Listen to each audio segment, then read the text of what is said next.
Come on.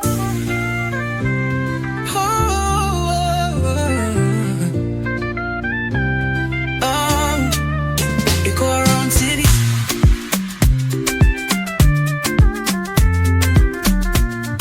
The legend is.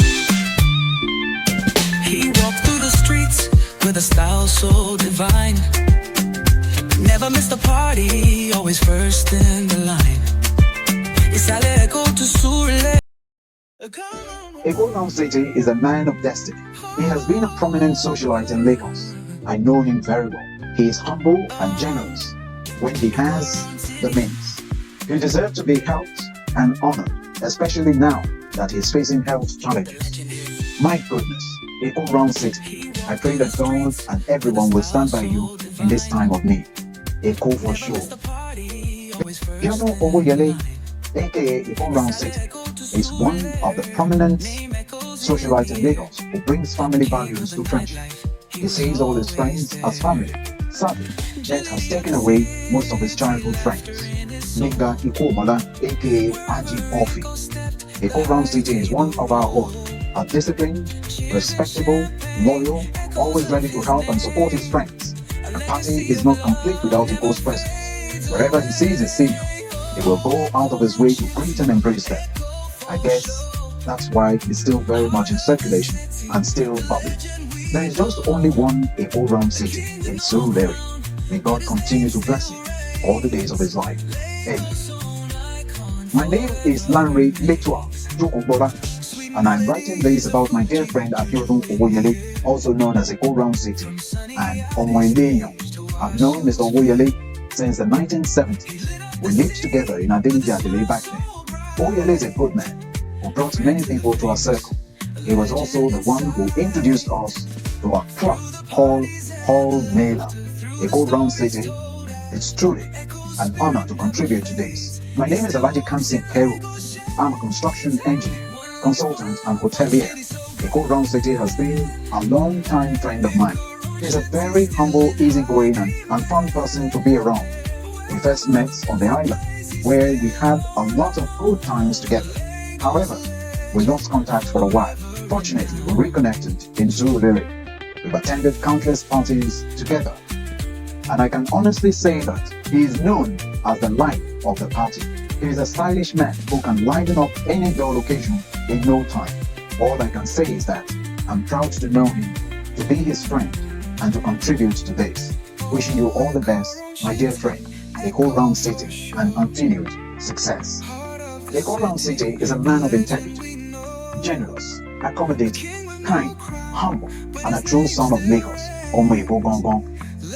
Well loved by socialites in Lagos and beyond. He is the life of every gathering, never a dull moment with him. A jolly good fellow indeed, wishing him many more beautiful years on earth. May he continue to thrive in good health and happiness, courtesy, Helen, and Bola. I know that the assertion, a true son of Lagos, Omo Ebo Gongon, used endearingly in this tribute would have triggered the anger of some who fanatically believe that to be considered a true Lagosian, one must have a pedigree tracing back pre-1851 bombardment of Lagos connections with Eko, Lagos. While I respect the rights of such puritanical genealogists to their reasoning, I often advise those who flaunt this idea, claiming we are the true Lagosians, to exercise circumspection.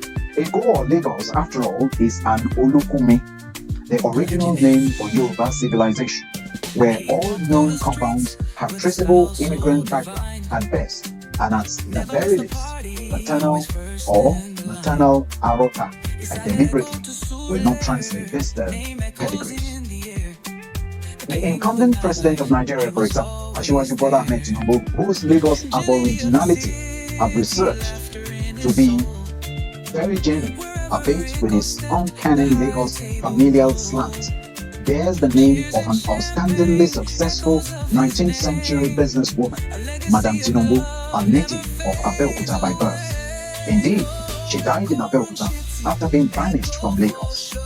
I often tell dilettantes of Yoruba history that the difference between Madam Tinubu's still existent famous name and Efoshiton Aniwura's only history-preserving names lies in the fact that The liberality of Lagos's justice system merely targeted her person for banishment, while the vindictive Ibadan system ensured that compounds of such convicts were vandalized and totally deracinated, with all their loyalists either killed or evicted. She left no biological children behind, but had the children of one of her more than half a dozen husbands, a Marabo from Borno, all commandeered by their father to adopt her name. It's the fact that between these freeborn adoptees of her Tinubu's name and the more than 300 emperors who succeeded her using her name, a forensic census of her lineage, as is the case in almost all Lagos families, would undoubtedly cause some controversies. I'm honored to be part of this fantastic project in respect of a living legend, Abiodun Owoyele, alias Eko Roundcity. My name is Mustafa Dodo Adams. We've remained good friends and brothers for about 50 years. May Allah continue to spare our lives and bless us with good health. I remember when I met your mom at her shop on Dabialaja Street. We left the house at Orile that afternoon on our way to my mommy's shop, also on Dabialaja Street. Yes, we were neighbors at Orile. Orile got developed for Festac 77. I also remember our friend, Kule Jones, who retired from INEC and now lives in Abuja. Yesterday at the Abu writes, what should I say about this great man called Eko Roundcity? Well, I know him to be the greatest socialite at home and abroad. He is a very compassionate person, a philanthropist, and a good-hearted man. He has been a great friend to my uncle, Mustafa Labusha. Not only that, ever since I've known him, he's been a great man to me. He does things the way they should be done, regardless of how or what you feel about it. The most relevant thing I know about him is that the way he keeps tabs on all his friends at home and abroad is only something an intelligent person can do. I just want to use one adjective to qualify him. He is a contemporary personality, long live the liveliest person in Lagos. Ọmọ Owóyẹlé Òṣìólè, ọmọ èèyàn, Eko Kashogi. Yesterday's splattering sign-off name for our subject, Eko Kashogi, likely emerged from the pre-internet era, globally renowned personality, Adnan Khashoggi, often referred to as a Saudi arms dealer, a prominent figure in global arms trade during the 1970s and 80s. Khashoggi's extravagant lifestyle and lavish spending earned him the nickname, the world's richest man. His wealth stems primarily from lucrative arms deals, brokering billions of dollars worth of weapons between Western manufacturers and Middle Eastern governments, particularly Saudi Arabia. Khashoggi was renowned for his connections to powerful Middle Eastern leaders and his ability to secure massive contracts. At the height of his influence, he owned a fleet of private jets, a luxurious yacht, and numerous properties worldwide. Khashoggi's lavish lifestyle was legendary, featuring extravagant parties and a penchant for expensive gifts. His flamboyant lifestyle consistently graced the covers of major global magazines and broadcast media networks. It was Khashoggi's characteristic stylishness that likely inspired Eko Roundcity's admirers, and argued Eko Roundcity's own gift of garrulity and penchant for self-praise, especially in his jocular mood, to connect his name and fame to Eko Street's names and reputation, creating Eko Khashoggi. It's also worth exploring why some friends have even gone further, calling or praising him as Omo Kasoki. Yoruba people exhibit a tendency to employ nouns, whether names of person, places, or things, in a highly descriptive and hyperbolic manner. For example, the title Are Ono Kakanfo in the old Oyo Empire, the primary commercial route to the Atlantic Ocean, due to centuries of Ijebu xenophobia, traversed through Kakanfo's district in present-day Baraba district, spreading between Nigeria and Benin Republic. Consequently, the Alaafin, or Commander-in-Chief of the Oyo Army, specifically created this title for the most audacious Yoruba role or general of any era to serve as his Chief of Defense or Chief of Army Staff, signifying the Ares or President's dominion over the thoroughfare to the nation's chief sea port through the Kakanfo route, amongst other tasks that could be assigned him by the Alaafin. Importantly, The Goshen's or Eko dwellers historically had a penchant for vernacularizing words, names of persons, places, or things. Eko Omo Kashogi, Eko son of Kashogi, might seem exaggerated or an overstretch of linguistic and biological realities. But for a civilization that has, over the centuries, bastardized the Edo names, Bazuaye, Tubajulaye, Esomo, Into Ashomo, Na Allah, Dunola, Beji, the name of the northern Nigerian city from whence the famous Bishi family of Lagos originated, the Mohi or Ilaje names, Shashere, Shashore, and even transformed the names of the 19th century colonial governor Yoba into Obangoloba. The Itu Imota, the quarter or settlement of Imota immigrants or traders, into Idumota, the two quarters of Imago settlers, to Idumago. Such linguistic transformations are not uncommon. The hallowed Lagos title of Ile-to-Odibo itself is a corruption of the Edo word Olo-to-Odibo, referring to the leader of the delegates, specifically of the Oba of Benin delegates. Even this popularly accepted historical linking of the Obaship of Lagos, Eko, to Benin has been subjected to rigorous intellectual critique. He is a very lively person. His principle is one life to live, and he don't start every day by living and amusing. It has been more than 35 years since I saw Eko Roundcity until a couple of years ago. My cousin Akin Salome, whom we all call Baba Nomba, mentioned seeing Eko on one of his visits from Chicago. When Eko called me, it was like we had just spoken the other day. As I reflect on the journey we've shared since the 80s, I am filled with gratitude for the incredible person you are. Your kindness, your good character, and vibrant spirit have made a significant impact on everyone fortunate enough to know you.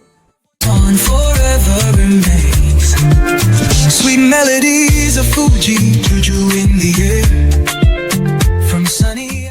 How the Johnny Walker life began. Abiodun or Omoeko completed his primary education and subsequently enrolled in Metropolitan College, located off Cole Street and Banire Street in Lagos. As was customary during that era, pupils who did not perform well in their primary school leaving certificate examination, like the author of this biography, and whose parents lacked significant wealth or lacked legacy connection to prestigious public schools such as King's College Lagos and other renowned institutions nationwide, often ended up in grade B secondary schools with relatively high tuition fees. Like many students of that era who likely had undiagnosed ADHD, attention deficit hyperactivity disorder, or dyslexia, but possess multifaceted, hidden, and often undiscovered talents, Omoeko dropped out of college.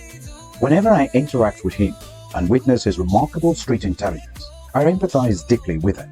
I often reflect that if it were not for the tenacity of my late mother, Iyeleja, and the emotional persuasion she employed to compel me to remain in school, pleading with me not to allow her to be ridiculed by her and my father's relatives in Lagos and her village in Ijumuland, who would undoubtedly criticize her as a single parent incapable of providing me with a proper education, I might have also abandoned my studies in my early years in the mid-70s at the Nigerian Model High School, Alakara, Idioro, Moshin, due to my scholastic anemia, or simply an Olodorabata, a local term for a lazy and unintelligent person.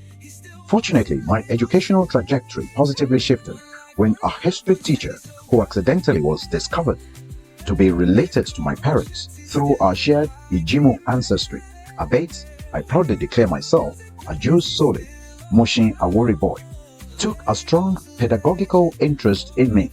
Remember that Eko's and my experiences occurred during an era when superstition, particularly within polygamous households, often wrongly fueled suspicion of malevolent use of voodoo as the cause of such mental or intellectual conditions, instead of either the error of psychological diagnosis or sheer inadequacy of teaching attention, skills, which when addressed, in my case, was the solution. As I often say, and which Eko's stellar social life is validating, there is no dull child. It's only a failed or failing educational system that finds excuse in a so-called dull child. Following his withdrawal from college, Eko embarked on an itinerant lifestyle, sleeping, frolicking, and moving from one friend's house to another.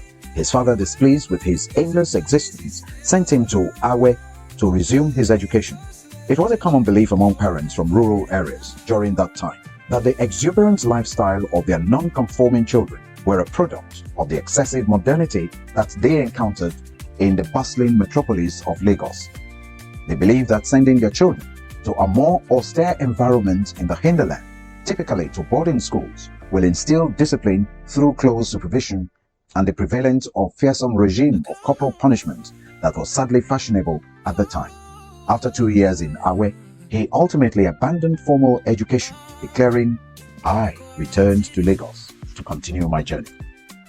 Getting embedded into great Lagos families. Back in Lagos from his forced exile to Awe, Eko strengthened his ties with former schoolmates and age-mates employed in banks, the High Court, immigration, and other prominent clerical positions of the era to sustain himself. Lekan Akepelu, one of Eko's friends who pursued such a career in the 1970s, recounts, "It's not easy to encapsulate everything one knows about an enigma like you. We lived together as boys in Ebutemeta, partying and clubbing together. We moved on to reside in Orile Gomo with friends, some of whom have since passed away. Abionu Eko, you were a bundle of fun and joy. We shared shirts and shorts together. You didn't play football like we did, but you were a ladies' man. And when I was employed by the Central Bank of Nigeria in the 70s and 80s, you were my constant companion, along with my late friend Shamsuddin Oriyomi." Ekoroundcity continues. Most of them are in the diaspora now. They emigrated after.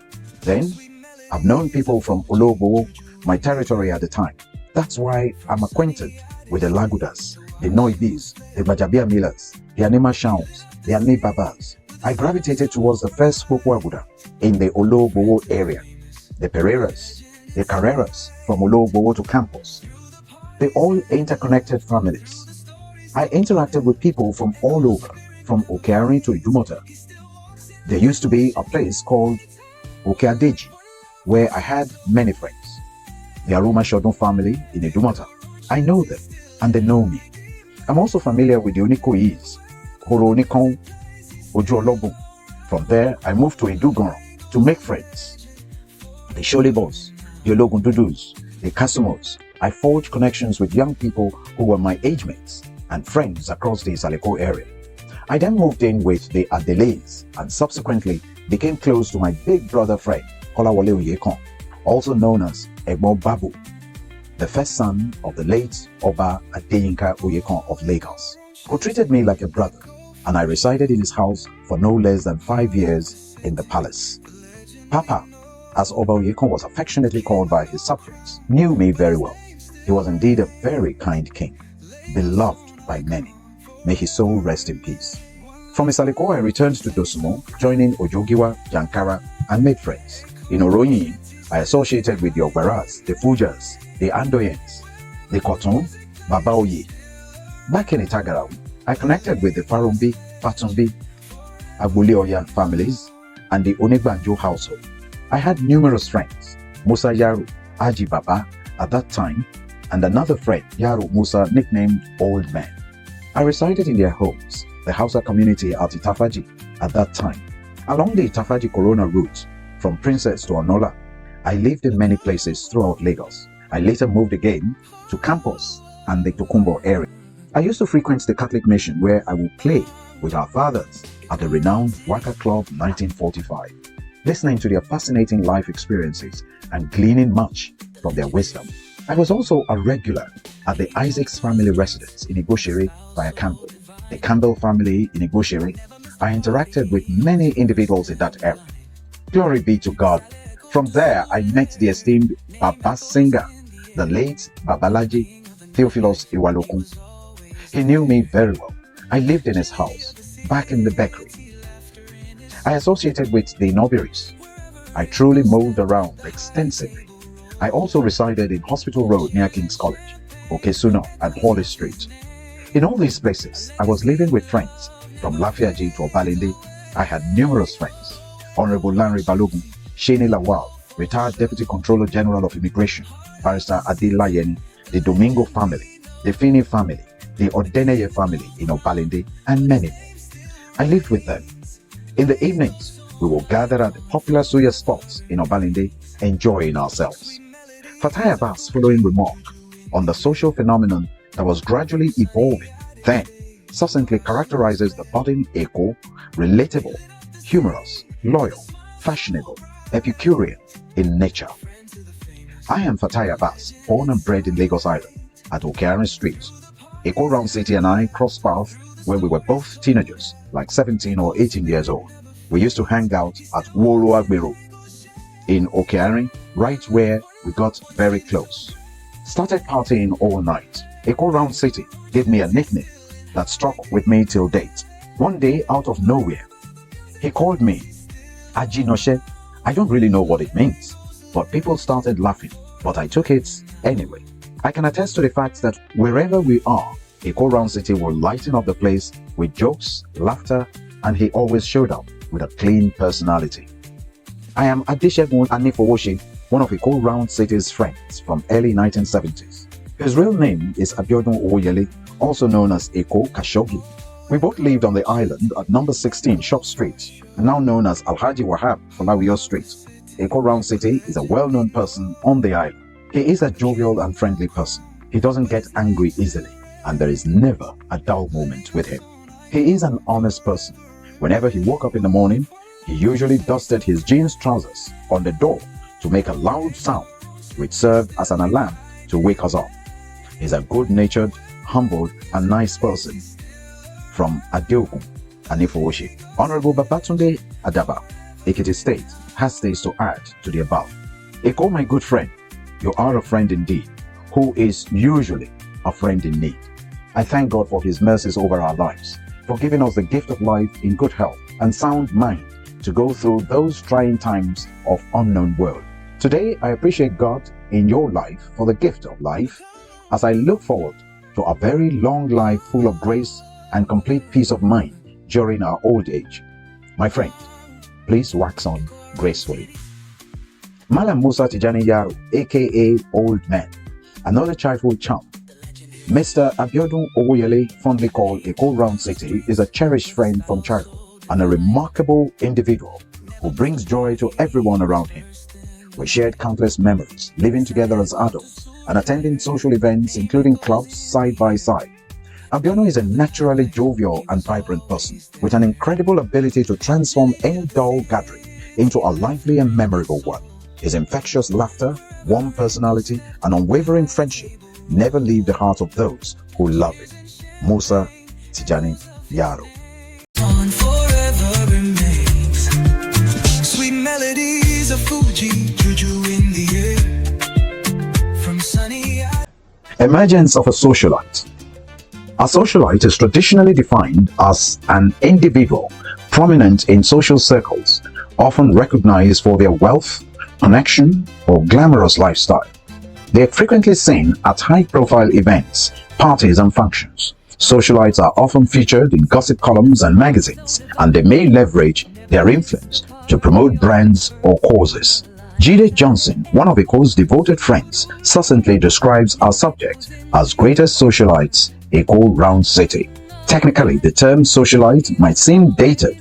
The rise of the technology and the ubiquity of social media platforms, e.g. TikTok, Instagram, Facebook, LinkedIn, etc., have transformed the significance of the word, shifting its meaning from the lofty social sphere it once occupied to the contemporary term influencer, which now encapsulates the essence of what a celebrity or socialite was and still is in the 1970s, 80s, and 90s, and the early 2000s, before the widespread emergence of the internet and social media. The importance of publicity, be it pre-internet or in the extant social media dominated world, was and still is sine qua non to the making of a socialite, celebrity, influencer, and the Nigerian, particularly Lagos social circuit. Indeed, figures like Ekoroundcity leverage the innovation that came into the niche reportage that the Nigerian media landscape witnessed through the fascinating evolution of the soft sell magazine genre, which was characterized by its focus on celebrity news, gossip, entertainment, and social events, especially between the mid-1970s through 1990s. This journey began with the inclusion of lighter content within mainstream newspapers. Publications like Punch, Lagos Weekend, and Vanguard started incorporating sections dedicated to lighter fare, such as celebrity gossip and social events, primarily within their weekend editions.